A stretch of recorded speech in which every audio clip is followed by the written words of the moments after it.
तो हाँ भाई चैंपियंस, क्या हाल है सबके। तो थर्मोडायनेमिक्स का फोर्थ लेक्चर आज, जिसमें हम पढ़ने वाले हैं इंथैल्पी। ठीक है।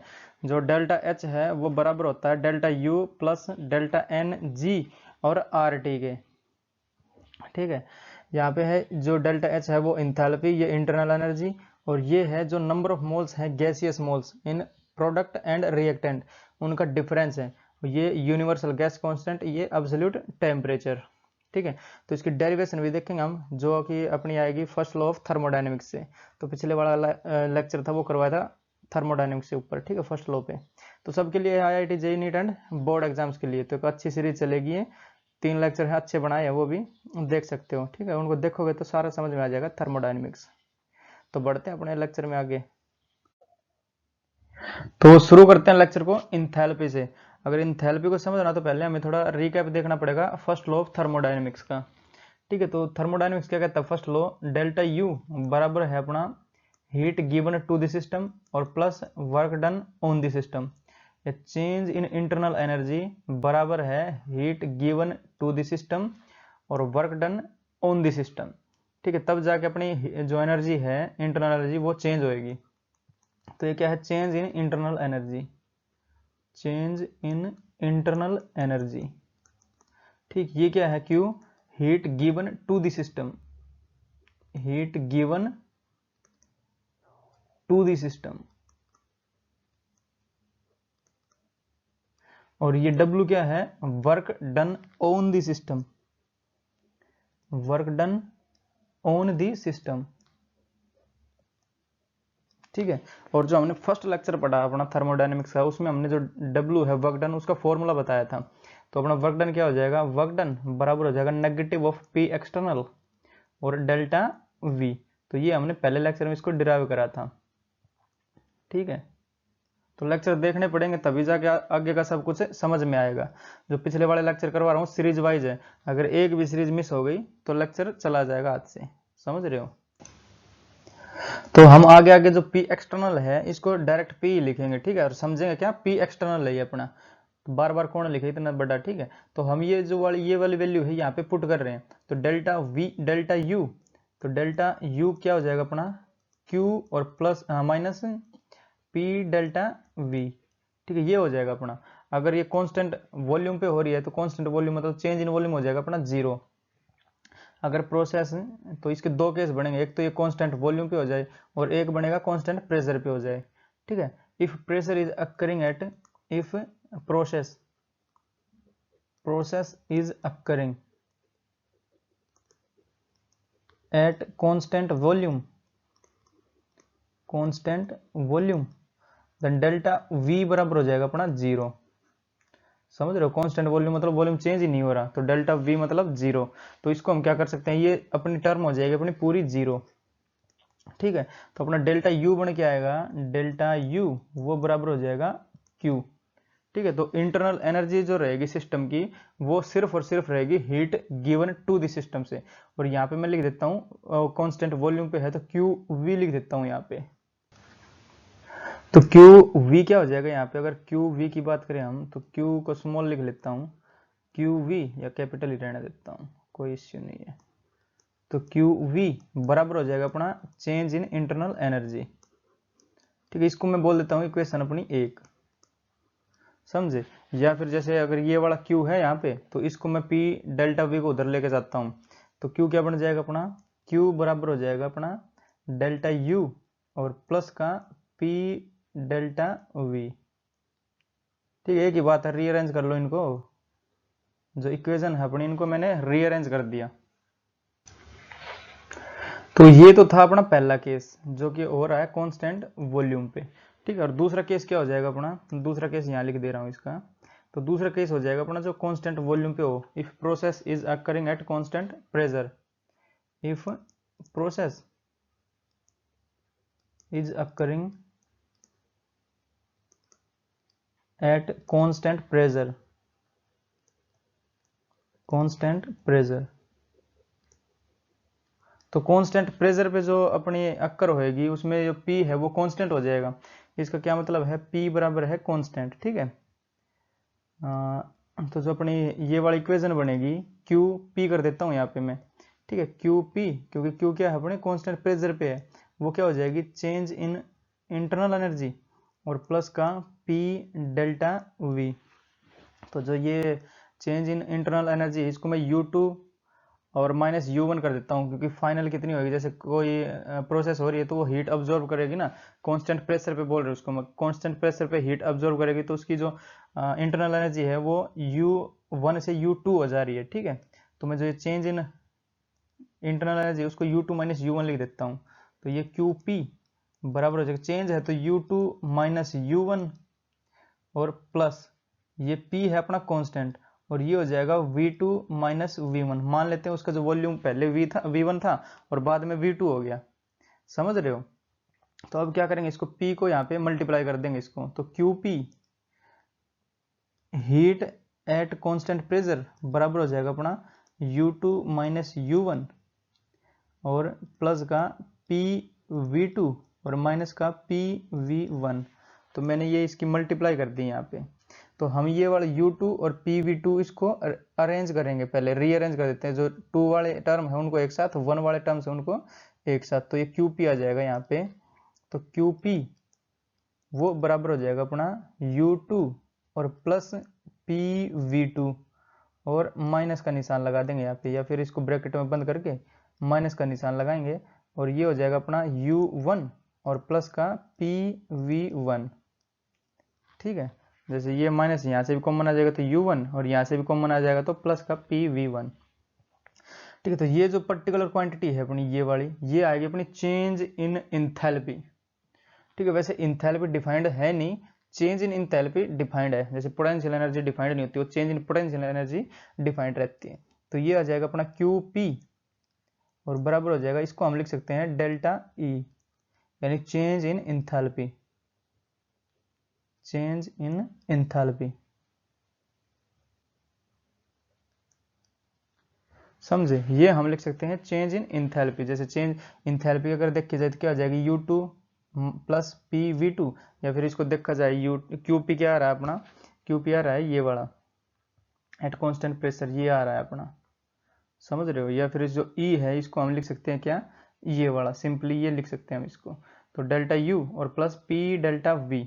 तो QP क्या हो जाएगा अपना QP, या फिर डेल्टा E देखना हमें, QP के बराबर है अपना, अगर कांस्टेंट प्रेशर पे ले हम तो ये वाला बना रहा है QP ये है, तो डेल्टा E क्या बन के आएगा ये वाला, ये तो अपना अपना कांस्टेंट वॉल्यूम पे था। ठीक है, तो ये अपना आएगा जो प्रोसेस करेंगे एट कांस्टेंट प्रेशर। तो QP क्या है अपना delta U plus P delta V, और डेल्टा E क्या है अपना ये वाला है U2 प्लस PV2। अगर सिंपली इंथैल्पी देखा जाए तो U प्लस PV हो जाएगा अपना सिंपली इंथैल्पी। ठीक है, तो इंथैल्पी की अगर यहाँ पे डेफिनेशन देखें हम, तो डेल्टा E बराबर हो जाएगा heat absorbed by the system at constant pressure. ठीक, ये क्या हो जाएगा अपना डेल्टा U और प्लस P डेल्टा V। तो डेल्टा U और प्लस P डेल्टा V, समझे। तो अगर हम यहाँ पे अगर इसकी डेफिनेशन लिखना चाहे तो यहाँ पे लिख देता हूँ इसकी, ठीक है, छोटे से वाले बॉक्स में ही। तो heat absorbed by the system eight constant volume is called enthalpy. Heat absorbed by the system at constant pressure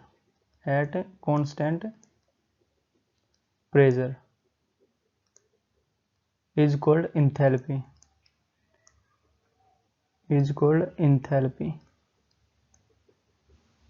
ठीक है। अगर कांस्टेंट प्रेशर पे कोई सिस्टम हीट अब्जॉर्ब कर रहा है तो उसको हम कहेंगे अपने इंथैल्पी। ठीक है, इसको डेल्टा H से भी रिप्रेजेंट करते हैं, जो डेल्टा E दिखाया मैंने इसको डेल्टा H से भी रिप्रेजेंट करते हैं। ठीक है, तो जनरली जो किताब हम दी रखती है वो डेल्टा H ही है, तो हम यहाँ पे डेल्टा H भी लिख सकते हैं। ठीक है, तो इसके एक दो क्वेश्चन देख लेते हैं इसके पहले, ताकि ये थोड़ा और समझ में आ जाए। तो क्वेश्चन है हमारा, calculate Q, W, delta U and delta H for isothermal reversible process of 1 mole of ideal gas from P initial 1 bar to P final 0.1 bar at constant temperature of 273 kelvin. ठीक है, इसका solution देखते हैं। तो जो हमने अपने आज जो थर्मल प्रोसेस है उसका वर्क डन निकाला था पिछले वाले लेक्चर में, ठीक है। तो वो वर्क डन कितना आया था अपना, negative of nRT log base E और P1/P2 या फिर V2/V1, क्योंकि प्रेशर और वॉल्यूम एक दूसरे के रेसिप्रोकल होते हैं एट कांस्टेंट टेम्परेचर, जो कि अपनी बॉयल्स लॉ है, ठीक है। अगर ये बेस ई हटाना है हमें तो इसको मल्टीप्लाई कर देंगे 2.303 से, तो ये हो जाएगा नेगेटिव ऑफ 2.303 और इंटू nRT और log बेस 10 हो जाएगा ये, ठीक है, P1/P2, ठीक है। log बेस 10 में चेंज करना तो 2.303 से हमें मल्टीप्लाई करते हैं, समझे। तो अब यहाँ से वर्क डन आ जाएगा अपने पास, तो वर्क डन बराबर हो जाएगा अपना नेगेटिव ऑफ 2.303, एन कितना है, नंबर ऑफ मोल्स है 1, और इंटू आर कितना अपना 8.314, टेम्परेचर कितना है 273 केल्विन, और लॉग ऑफ 10, और ऊपर प्रेशर पहला वाला 1 और दूसरे वाला 0.1, ठीक है। तो ये जो दशमलव है ये ऊपर चला जाएगा ऊपर, तो ये बन जाएगा 10, तो लॉग बेस 10 और 10, ठीक है। तो ये बन जाएगा अपना टोटल 1 बन जाएगा ये, तो लॉग ए और ए बराबर होता है हमेशा 1 होता है ये, ठीक। ऊपर सर्च कर लो ये लॉगरिथम प्रॉपर्टीज, मिल जाएगा मेरा लेक्चर, ठीक। तो ये 1 हो जाएगा, यहाँ पे मैं इसको मिटा के 1 ही लिख दे रहा हूँ या फिर मिटा ही दे रहा हूँ इसको। तो वर्क डन कितना है अपना, वर्क डन बराबर हो जाएगा, इन सब की गुणा करनी है हमें, तो ये आ जाएगा लगभग 5227 जूल, ठीक है, नेगेटिव ऑफ 5227 जूल, ये अपना आंसर हो जाएगा, इसको गुणा कर लेना, ठीक है। और क्या चाहिए हमें, और चाहिए इंटरनल एनर्जी, तो ये वाला पहला पार्ट था अपना, दूसरा पार्ट हो जाएगा अपना इंटरनल एनर्जी का, इंटरनल एनर्जी। तो डेल्टा यू बराबर है जो हमने law of equipartition of energy पढ़ा था दूसरे वाले लेक्चर में, तो उसमें क्या आया था अपना ये NCV और डेल्टा टी आया था, ठीक है। डेल्टा टी मतलब 0 है यहाँ पे, क्योंकि जो टेम्परेचर वो चेंज नहीं हो रहा, तो डेल्टा यू अपना हो जाएगा 0 के बराबर, समझ रहे हो। जो थर्मल है ना, टेम्परेचर चेंज ही नहीं हो रहा, तो चेंज इन टेम्परेचर कितना 0, तो सारी टर्म हो जाएगी अपनी 0। तो अब जो देखते हैं जो तीसरे है अपना क्यू, देख लेते हैं तीसरे को। तो जैसे सारे इंटरकनेक्ट है इसलिए ले रहा हूँ ना, पहला दूसरा तीसरा इंटरकनेक्ट है ये, तो डेल्टा यू बराबर होता है अपना क्यू प्लस डब्ल्यू, तो क्यू डेल्टा यू अपना 0 है, ये माइनस का है ये वाला, तो ये इधर आके प्लस हो जाएगा, समझ रहे हो। जैसे ये वैल्यू कितनी है अपनी, माइनस का है ना ये 5227 जूल, तो ये इधर आएगा तो ये प्लस का हो जाएगा, क्योंकि ये 0 है इसकी वैल्यू, तो क्यू कितना आ जाएगा अपना प्लस का, या फिर दिस इम्प्लाइज क्यू बराबर हो जाएगा अपना प्लस का 5227 जूल, क्योंकि ये वाली टर्म अपनी 0 है, ठीक। इसको मैं लिख देता हूँ 0, और ये जो डब्ल्यू अपना ये है माइनस का 5227 जूल, और यहाँ हम क्यू को सब्जेक्ट बनाएंगे, ये उधर चला जाएगा तो पॉजिटिव हो जाएगा, तो ये पॉजिटिव ही लिखा है मैंने यहाँ पे, ठीक है। अब देखते हैं जो फोर्थ क्वांटिटी अपनी जो कि है इंथैल्पी डेल्टा एच, तो वो क्या आती है अपनी, डेल्टा एच आती है क्यू एट पी पे, कांस्टेंट प्रेशर पे आती है, तो इसकी वैल्यू कितनी हो जाएगी अपनी डेल्टा यू और प्लस डेल्टा पी वी या फिर पी डेल्टा वी, ठीक है। तो ये बनती है अपनी जो डेल्टा एच है वो, तो इसको मैं डेल्टा एच लिख देता हूँ, बराबर हो जाएगा अपना डेल्टा एच, डेल्टा एच, ठीक है। तो डेल्टा यू तो अपना 0 आ ही गया, तो ये तो हो जाएगा पूरा 0 अपना, और ये क्या बनेगा, इसको हम चेंज कर लेते हैं, जैसे P1 V1 और P2 V2 कर लेते हैं इसको, तो डेल्टा एच कितना हो जाएगा अपना, डेल्टा एच बराबर हो जाएगा P2 V2 और माइनस P1 V1, ठीक है। इसमें कोई दिक्कत अभी, क्योंकि ये तो ऑलरेडी 0 हो ही गया अपना, तो ये डिपेंड कर रहा है पी वी पे, तो हम जो आज जो थर्मल प्रोसेस है हमें पता नहीं प्रेशर कितना घट रहा है बढ़ रहा है, वॉल्यूम कितना घट रहा है बढ़ रहा है, बट हमें पता है बॉयल्स लॉ, जो कहता है अपना बॉयल्स लॉ, बॉयल्स लॉ वो क्या कहता है P1 V1 बराबर होता है अपना P2 V2, क्योंकि ये दोनों इनवर्सली प्रोपोर्शनल रहते हैं कांस्टेंट टेम्परेचर पे, ठीक है। तो P1 V1 P2 V2 दोनों बराबर हो जाएंगे, तो ये भी हो जाएगा अपना 0, तो डेल्टा एच अपना आया यानी चेंज इन एंथैल्पी आया अपना 0 के बराबर, ठीक है, कोई चेंज नहीं होगा उसमें। तो ये अपने इसके हो जाएंगे आंसर्स। या इसको हम एक और लिख सकते हैं, जैसे इसकी जो ओरिजिनल डेफिनेशन है वो डेल्टा एच, तो कहाँ लिख दूँ, यहाँ पे लिख देता हूँ इसको भी। तो डेल्टा एच वो बराबर होता है अपना डेल्टा यू और plus P delta we, P delta we, ये अपनी होती है जो इंथैल्पी है वो, ठीक है, एट कांस्टेंट प्रेशर होती है ये। तो ये तो अपनी जीरो आ ही गई, तो ये तो है अपनी जीरो, और P अपना कांस्टेंट है, तो डेल्टा V को देखना हमें चेंज होएगा क्या होएगा। तो यहाँ पे भी बॉयल्स लॉ हम लगाएंगे, ठीक है। तो बॉयल्स लॉ क्या कहता है, PV इज इनवर्सली प्रोपोर्शनल रहेगा अपना, जो P है वो डायरेक्टली PV है वो डायरेक्टली प्रोपोर्शनल रहेगा अपना NRT के, जो आइडियल गैस इक्वेशन कहती है अपनी। तो PV बराबर है NRT। तो हम क्या करेंगे, जो P यहाँ पे कांस्टेंट मानते हैं, क्योंकि इस केस में क्या कांस्टेंट है तो ये नीचे आ जाएगा, PV को सब्जेक्ट बनाएंगे हम, ठीक है। तो V को सब्जेक्ट बनाएंगे, या फिर डेल्टा V है अपना, तो वो कितना हो जाएगा NR डेल्टा T और डिवाइड बाई हो जाएगा P। समझ रहे हो, ये वाला जो P है आइडियल गैस इक्वेशन वाला P, ये मैं यहाँ पे लेके आ गया हूँ।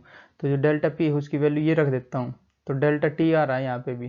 तो डेल्टा T मतलब चेंज इन टेम्परेचर जीरो है, तो ये वाली टर्म भी अपनी जीरो ही बनेगी। या तो ये वाला देख लो या फिर ये वाले से भी कर सकते हो, ठीक है। तो अब देखते हैं इनके बीच में रिलेशन क्या है। जो कांस्टेंट प्रेशर पे हमने निकाली हीट और कांस्टेंट वॉल्यूम पे हीट निकाली, उनके बीच में रिलेशन देखते हैं क्या क्या है, ठीक है। बढ़ेंगे नेक्स्ट स्लाइड। तो देखते हैं अपना relation between heat of reaction at constant pressure and constant volume, ठीक है। तो कांस्टेंट प्रेशर पे जो हीट थी अपनी Q एट P, वो बराबर आई थी डेल्टा एच के, यानी इंथैल्पी के बराबर आई थी, और वो क्या बराबर था अपना डेल्टा U और प्लस P, यहाँ पे कांस्टेंट है, और डेल्टा V। तो ये वाली इक्वेशन आई थी अपनी कांस्टेंट प्रेशर पे, ठीक है, जो कि हमने पहले वाली स्लाइड में करा। और कांस्टेंट वॉल्यूम पे क्या आई थी, अगर कांस्टेंट वॉल्यूम देखे तो ये जीरो हो जाएगा यहाँ पे, तो Q एट V क्या आ जाएगा, डेल्टा U के बराबर, समझ रहे हो। तो Q एट V बराबर हो जाएगा अपना डेल्टा U के बराबर। क्यों, क्योंकि जो चेंज इन वॉल्यूम है वो जीरो है, तो ये हो जाएगा अपनी जीरो। तो डेल्टा H बचेगा यहाँ पे, और डेल्टा H किसके बराबर हो जाएगा अपना Q V के, कांस्टेंट वॉल्यूम पे, समझ रहे हो। तो ये दो इक्वेशन आई थी अपने पास जो पहले वाली स्लाइड में हमने तो हम जो डेल्टा एच वाली इक्वेशन है इसको लिखते हैं, ठीक है। तो डेल्टा एच, तो डेल्टा एच बराबर है अपना डेल्टा यू और plus P delta we, P delta we, ठीक है। तो डेल्टा वी को हम यहाँ पे V1 और V2 लिखेंगे, ठीक है। तो डेल्टा एच बराबर हो जाएगा अपना डेल्टा यू और प्लस पी V2 और माइनस पी V1। और अब यहाँ पे यूज करेंगे आइडियल गैस इक्वेशन का, आइडियल गैस इक्वेशन, तो वो होती है अपनी PV बराबर है NRT। अगर यहाँ पे P कांस्टेंट है तो वॉल्यूम डायरेक्टली प्रोपोर्शनल होगा किसके, जो अपना N1 है, ठीक है। तो जो P1 बोल देते हैं, P1 V1 को N1RT बोल देते हैं, ठीक है। P और V2 को बोल देता हूँ N2RT के बराबर, समझे।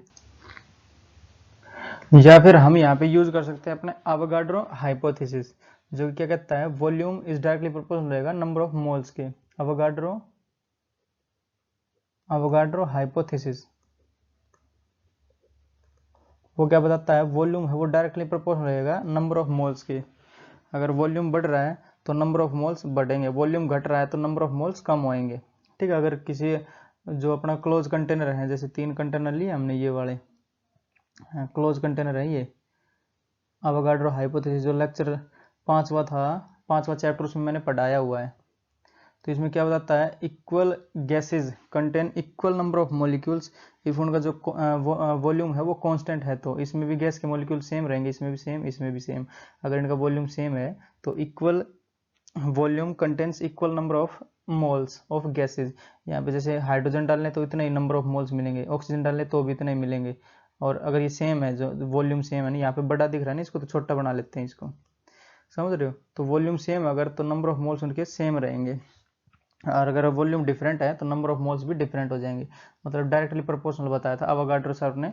अगर ये देखना है ऊपर लेक्चर पर टाइप करना है Avogadro hypothesis by the champions institute, तो ये लेक्चर मिल जाएगा।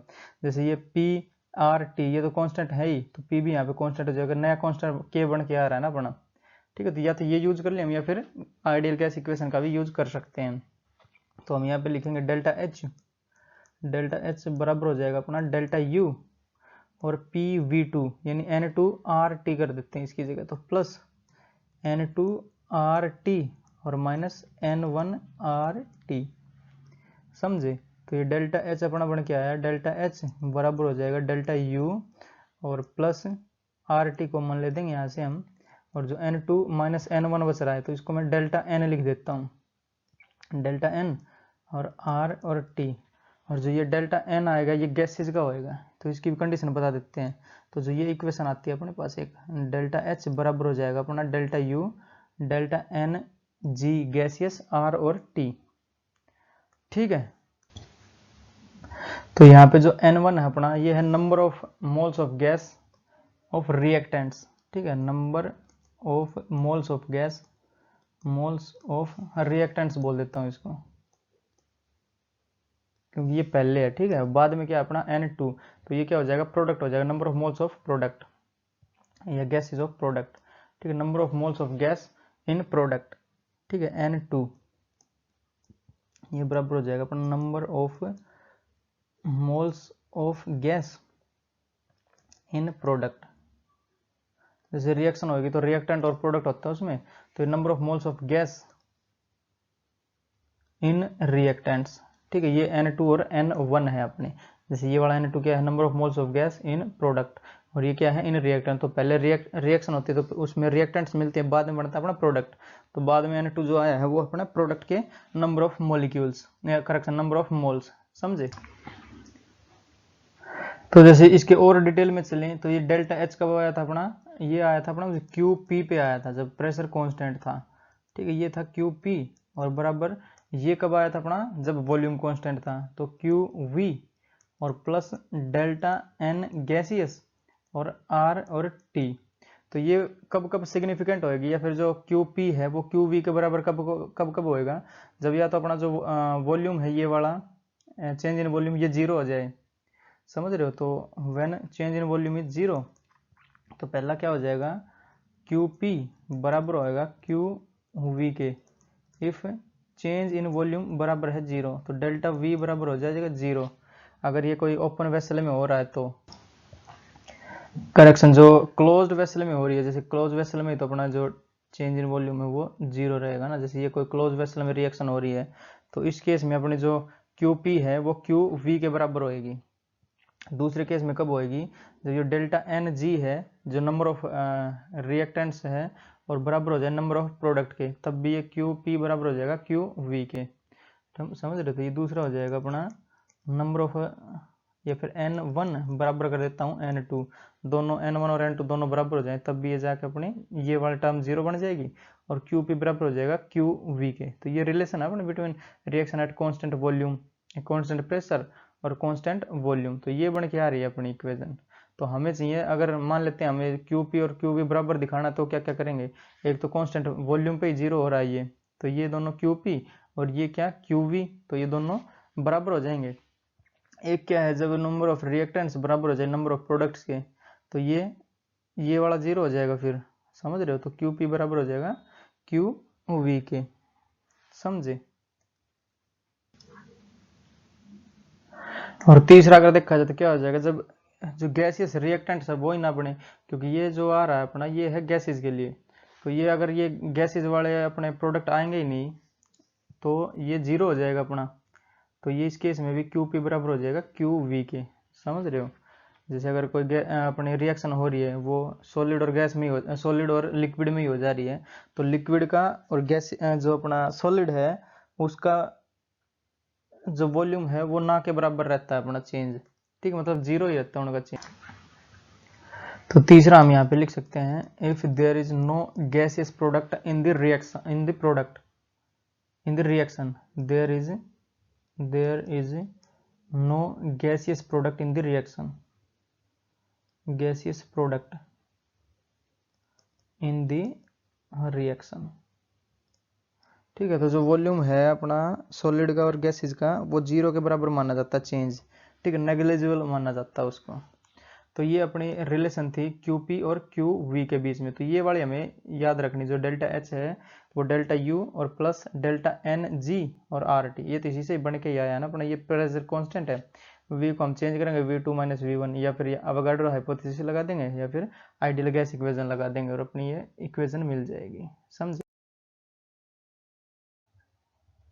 तो क्वेश्चन दिया हमें, if water vapour is assumed to be perfect gas, molar enthalpy change at 1 bar at 100 degree is 41 kilo joule per mole, calculate delta U when 1 mole of H2O converted to vapours at 1 bar और 100 degree centigrade. दूसरा क्या है, 1 mole of water converted to ice. ठीक है, हमें तो internal energy निकालनी है इसकी, तो ये हो जाएगा अपना सोल्यूशन। तो जो हमारी इक्वेशन है डेल्टा H बराबर हो जाएगा डेल्टा U और प्लस का डेल्टा NG और RT। तो हमें निकालना है डेल्टा U। तो डेल्टा H में से डेल्टा NG RT हम यहाँ पे घटा देंगे। तो डेल्टा H तो हमें दिया है, ये दे रखा है 41 किलो जूल पर मोल, और डेल्टा NG हमें निकालना पड़ेगा। तो पहले हमें जो पहला क्वेश्चन है इसको देखते हैं। तो 1 मोल ऑफ H2O है, 1 mole of H2O, 1 mole of H2O liquid में है, ये कन्वर्ट हो रहा है किसमें, अपना गैस में या फिर वेपर में। तो 1 मोल बन रहा है किसका, H2O का, और ये बन रहा है गैस में। समझ रहे हो? 1 mole of H2O converted to vapours at 1 bar और 100 डिग्री सेल्सियस। तो 1 मोल है पूरा कन्वर्ट हुआ है गैस में अपना। समझ रहे हो? तो ये अपना यहाँ पे प्रोडक्ट है, उसमें N की वैल्यू कितनी है, या N2 बोल देता हूँ इसको मैं, N2 वो बराबर है 1 मोल। यहाँ पे N1 यानी 0, क्योंकि गैसियस प्रोडक्ट चाहिए हमें। गैसियस प्रोडक्ट हो गया तो एक तो है, गैसियस रिएक्टेंट कुछ नहीं है यहाँ पे, गैस वाले फॉर्म ही नहीं है, तो ये हो जाएगा 0। तो डेल्टा NG कितना है अपना, डेल्टा NG वो बराबर हो गया N2 माइनस N1, यानी 1 के बराबर आ जाएगा ये, N2 माइनस N1, 1 माइनस 0 यानी 1। तो डेल्टा NG आ गया अपने पास। R और T की वैल्यू हम यहाँ पे पुट कर देंगे। तो जैसे 100 डिग्री दिया है तो इसको 273 और ऐड कर देंगे इसमें, तो 373 हो जाएगा ये। समझे? तो हमें चाहिए डेल्टा U। तो डेल्टा U बराबर हो जाएगा अपना डेल्टा H, यानी 41 किलो जूल पर मोल दिया हमें, पर मोल। ठीक है, और माइनस, अब ये डेल्टा N की वैल्यू कितनी है, 1 मोल है ये 1, और इंटू RT। तो हमें किलो जूल में रखनी, जो R की वैल्यू है वो किलो जूल में रखनी है हमें। तो ये हो जाएगा अपना 8.314 और इंटू 10⁻³ किलो जूल पर मोल। और T कितना है अपना, टेम्परेचर है अपना 273 और 100 ही है, तो 373 हो जाएगा ये। तो ये 10 की शक्ति 3 और इंटू कर देता हूँ 373। समझे? तो डेल्टा U ये कितना हो जाएगा अपना, डेल्टा U बराबर हो जाएगा 41 किलो जूल पर मोल, और माइनस ये 10 की शक्ति 3 माइनस में है ना, तो ये डिवाइड होगी तो 10 की शक्ति 3 बन जाएगी। तो 8 से इसको गुणा कर देते हैं हम पहले तो, और 0.3 है ना, तो इसको पूरा 8 से गुणा करते हैं एक बार। तो 8 3 24, 8 7 56 और 2 58, 5 8 3 24 और 5 29, और ये पॉइंट समथिंग में है तो इसको 31 ही कर देता हूँ मैं। ठीक है, तो 31 कर देता हूँ इसको, किलो जूल पर मोल, और डिवाइड बाई ये 10 है, 10 की शक्ति 3 है, तो ये यहाँ पे दशमलव लग जाएगी, 3.184 बन जाएगा अपना। ठीक है, तो ये कितना आ जाएगा, 41 में से 3.1 घटा देते हैं, राउंड ऑफ करके 1 ही ले लेता हूँ, या फिर 2 ले लो इसको, तो ये आ जाएगा 9, और ये आ जाएगा अपना 37 किलो जूल पर मोल। ये अपना आंसर हो जाएगा इसका, जो इंटरनल एनर्जी रिक्वायर्ड होगी कितनी होएगी। ठीक है, एक और क्वेश्चन करते हैं इसका, फिर लेक्चर को करेंगे रैप अप। बढ़ते हैं नेक्स्ट क्वेश्चन पे। तो क्वेश्चन दिया हमें, ए swimmer coming out from A pool covered with A film of water weighing about 18 ग्राम। ठीक है, तो जब एक स्विमर पूल से बाहर आ रहा है तो उसके बदन पे है पानी, और वो पानी का वेट कितना है, 18 ग्राम बताया उन्होंने। ठीक है, how much heat must be supplied to evaporate this water at 298 kelvin. तो ये कितना इसको हीट दी जाए कि ये एवेपोरेट हो जाए 18 gram water. Find delta U of vaporization at 100 degree centigrade. और डेल्टा H है अपना, वो दिया हमें 40.66 किलो जूल पर मोल। तो सेम ही क्वेश्चन है ये भी। तो ये सॉल्यूशन हमें चाहिए डेल्टा यू, तो वो क्या हो जाएगा डेल्टा एच और माइनस डेल्टा एन जी और आर टी, समझे। तो क्या दिया हमें, जो वाटर है लिक्विड फॉर्म में था अपना 18 ग्राम वाटर, तो 18 ग्राम H2O लिक्विड में था ये, और इसको हमें एवपोरेट कराना है, तो 18 ग्राम H2O बनेगा किसमें, गैसियस फॉर्म में, समझे। तो 18 ग्राम में हमें नंबर ऑफ मोल्स देखने पड़ेंगे कितने होंगे, तो नंबर ऑफ मोल्स बराबर हो जाएगा अपना मास गिवन और डिवाइड बाय मोलर मास। तो H2O का मोलर मास भी 18 ही होता है, जैसे 2 तो हाइड्रोजन हो गए, 16 और इसका ऑक्सीजन का हो जाएगा, तो 18/18 यानी 1 मोल बराबर हो जाएगा अपना 1 मोल। तो हमें जो गैसियस प्रोडक्ट हो और गैसियस ही रिएक्टेंट हो, तो उनसे मतलब होता है, यहाँ पे रिएक्टेंट गैसियस है नहीं और प्रोडक्ट है एक, तो डेल्टा एन जी कितना आ जाएगा अपना, डेल्टा एन जी वो बराबर हो जाएगा 1 - 0 यानी 1 के बराबर हो जाएगा, क्योंकि जो अपना रिएक्टेंट है उसमें कोई गैस के मॉलिक्यूल्स है ही नहीं, प्रोडक्ट में है ओनली, तो वो कितना है 1 मोल है। तो ये नंबर ऑफ मोल्स में रखे जाते हैं गैस के कितने मोल हैं अपने प्रोडक्ट में और रिएक्टेंट में, उनका डिफरेंस लिया जाता है। तो डेल्टा यू बराबर हो जाएगा अपना डेल्टा एच, वो दिया अपने को 40.66 किलो जूल पर मोल, ठीक है, और माइनस डेल्टा एन जी ये तो हो गया अपना 1, आर को भी हम यहाँ पे किलो जूल में ही रखेंगे, तो ये हो जाएगा 8.314 और डिवाइड बाय 10 की शक्ति 3 किलो जूल पर मोल। और क्या बताना हमें, वेपराइजेशन एट 100 डिग्री, यानी 373 से यहाँ पे मल्टीप्लाई कर देंगे, इसको केल्विन में करना पड़ेगा ना, 373 केल्विन। तो सेम यार वो पहले वाले में 41 था और सेम यार है ये तो 40.6 है अब की बार, तो डेल्टा यू अपना हो जाएगा कितना, लगभग उतना ही कर देता हूँ 37.6 कर देता हूँ अब की बार, ठीक है, किलो जूल पर मोल। ये अपने इंटरनल एनर्जी हो जाएगी, आंसर हो जाएंगे इसके। तो रोकते हैं लेक्चर को यहीं पे, जो कल वाला लेक्चर आएगा अपना वो एक्सोथर्मिक एंड एंडोथर्मिक रिएक्शंस होंगी, ठीक है, हीट ऑफ फॉर्मेशन पढ़ेंगे उसके बारे में। तो पढ़ाई करते रहो, ऑल दी वेरी बेस्ट, मिलेंगे नेक्स्ट लेक्चर में।